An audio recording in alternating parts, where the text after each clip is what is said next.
Rowing machines are my favourite type of fitness equipment. The reason being they give you a full body workout.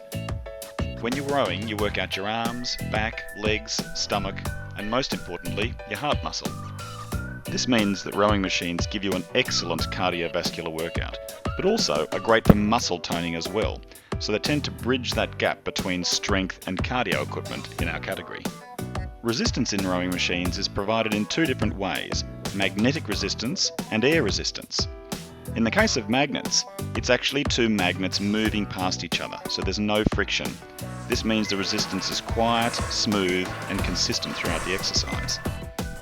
It also means when you read about magnetic resistant rowing machines, they've got multiple levels of resistance, from easy to hard, say 8 levels or 16 levels or 32 levels of magnetic resistance it's called.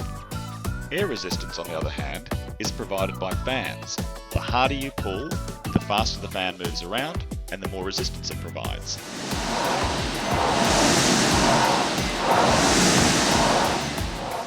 This is why rowing clubs tend to prefer air resistance trainers.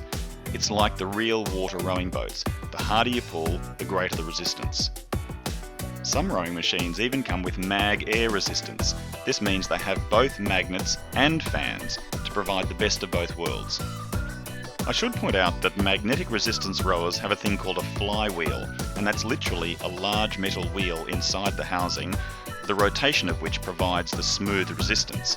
So when you're reading the specs, you'll see a 4 kg, 6 kg, 8 kg flywheel. So the larger the flywheel, the smoother the resistance. Magnetic resistance rowers can also come either with manual or automatic resistance change. Manual, obviously, you just change the resistance yourself directly by turning a dial. But auto resistance, it's the computer that controls the resistance. And this means not only can you press up and down on the screen to change resistance, but the screens tend to have programs. So the computer makes it hard for a period, easy for a period. You've got standard programs, but also really great programs like heart rate control and user-definable programs. My favourite being heart rate control. You can set a zone for your heart rate and the machine will change the tension to keep your heart rate in that zone. But remember, a fan-based rowing machine has no magnets and therefore has no programs. The computer can't control the resistance, it's all about you and the fan. The slide rail is important on a rowing machine. Firstly, look at the material that the slide rail is made out of, but also the length. The two girls in this video are around the same height, but if you watch the slide rail, you'll see that one is certainly longer than the other. And we also have a slight variation in seats. The better rowing machines tend to have a more comfortable seat. There's also a concept in rowing called reach, and that is how far forward you can lean in order to catch. Some rowing machines finish when your knees are just only slightly bent, whereas other rowing machines, like the one in the back of this footage, you have a much further reach forward. So just have a look at the design of the rowing machine and bear in mind what sort of reach you hope to get to at the front of your stroke. Handle types vary between the rowing machines, and also some can be chain driven and others belt driven, such as the one in this photo. Foot plates can also pivot or be fixed, and most of them have adjustable straps to hold yourself in so you can pull forward as well as push back.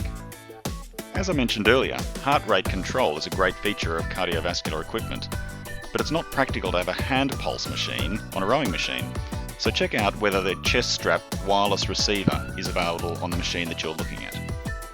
Naturally, consoles vary significantly between machines. You can have basic single-line LCD machines all the way up to multicolour, multifunction consoles. Check out the type of power as well. Manual machines tend to only need a battery because all the work's being done by you. But programmable machines tend to need mains power. Most of the rowing machines we stock have wheels at the front, so it's easy to tilt the machine up and move it away. Also check out the capacity of the rowing machine you're looking at. They can vary from around 100 kg user capacity all the way up to 180 kgs, and really this just depends on the quality and the type of materials used.